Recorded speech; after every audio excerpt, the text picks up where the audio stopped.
இங்கே இருக்கின்ற அனைத்து இந்திய அண்ணா திராவிட முன்னேற்ற கழகத்தின் நிர்வாகிகளுக்கு ஒரு அன்பான பணிவான வேண்டுகோளாக வைப்பது, இவர் வெற்றி பெற்றால் அண்ணன் முதலமைச்சர் மறந்துவிடக்கூடாது.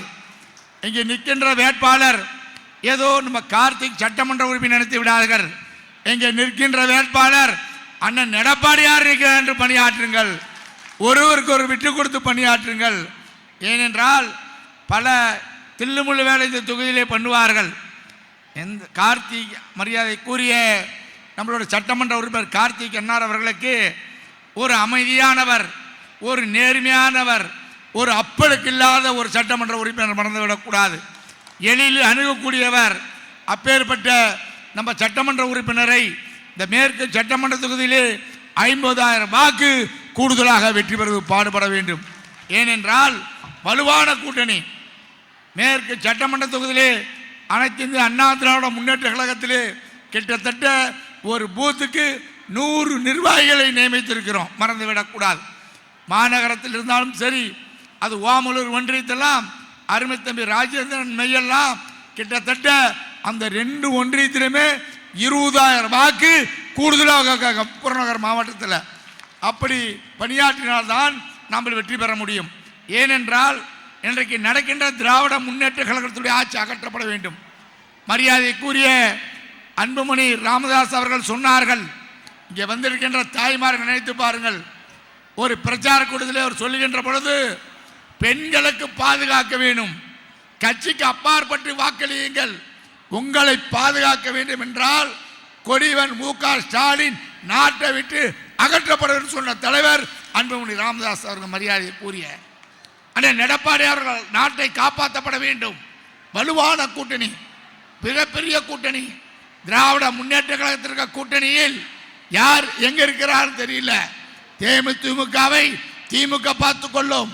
யார் எதிர்ந்தாலும் பரவாயில்லை, எக்காரத்தை கொண்டோம் நம்ம சங்கதிகள் நம்ம குடும்ப ஓட்டை வேற வீட்டுக்கு போட்டி விடக்கூடாது. அது மகனாக இருந்தாலும் சரி, அது தங்கையாக இருந்தாலும் சரி, நம்ம அதிமுக குடும்பம், பாட்டாளி மக்கள் கட்சி குடும்பம், அம்மா மக்கள் முன்னேற்ற கழக குடும்பம், பாரதிய ஜனதா கட்சி குடும்பம், நம்ம கூட்டணி இருக்கின்ற அங்க வைக்கின்ற குடும்பத்தை வாக்குகளை ஒரு வாக்கு கூட மாறாமல் அண்ணன் மாம்பழ சின்னத்திலே வாக்களிக்கப்பட வேண்டும்.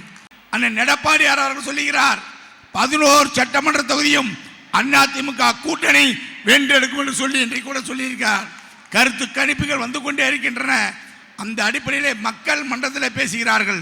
அண்ணன் எடப்பாடியார் முதலமைச்சர் ஆவது உறுதி என்று இன்றைக்கு மக்கள் பேசிக் கொண்டிருக்கின்றார்கள். மகளிரை காக்க வேண்டிய அரசு இந்த அரசு.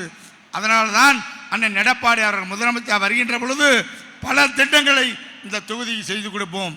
குறிப்பாக சொல்ல வேண்டும் என்றால் புரட்சித்தலை அம்மா அவர்கள் கொண்டு வந்தார்கள் தாலிக்கு தங்கம் திட்டத்தை. இந்த ஆட்சியாளர்கள் நிறுத்திவிட்டார்கள். இன்றைக்கு கூட தேர்தல் வாக்குறுதியில் சொல்லியிருக்கிறார், மீண்டும் அனைத்து இந்த அண்ணா திராவிட முன்னேற்ற கழகம் ஆட்சி அமைக்கின்ற பொழுது தாலிக்கு தங்கம் திட்டம் தொடரும் சொன்ன தலைவர் எங்க அன்பு தலைவன் எடப்பாடியார். மறந்துவிடக்கூடாது. மனசாட்சியோடு மன மாற்றத்தோடு பணியாற்றுங்கள். ஏனென்றால் எதிரே நிற்கின்ற வேட்பாளர் டெபாசிட் இலக்கங்களை நீங்க பணியாற்ற வேண்டும். அப்படி பணியாற்றுகிற பொழுதுதான் பாட்டாளி மக்கள் கட்சி வலிமையான கூட்டணி நம்மோடு இருக்கிறார்கள். அதனால் அனைத்து இந்திய அண்ணா திராவிட முன்னேற்ற கழக நிர்வாகிகள் பொறுப்பாளர்கள் சேர்ந்து பணியாற்றி இவர் கூப்பிடல அவர் கூப்பிடலாம் சொல்லக்கூடாது. இது நம்ம வீட்டு திருமணம், நம்ம வீட்டு கல்யாணம், நம்ம வீட்டு கல்யாணத்துக்கு நாம தான் பார்த்துக்கணும். அப்படி சிறப்பாக பணியாற்றி அண்ணன் கார்த்திக் அவர்களை மேற்கு சட்டமன்ற தொகுதியிலே சுமார் 50,000 வாக்குகள் கூடுதலாக வெற்றி பெற செய்யுமாறு உங்கள் அன்போடு பணிவோடு கேட்டு மாவட்ட கழகத்தின் சார்பாகவும் அண்ணன் எடப்பாடியார் சார்பாகவும் மனமார்ந்த நன்றி சொல்லி விடைபெறுகிறேன். நன்றி, வணக்கம்.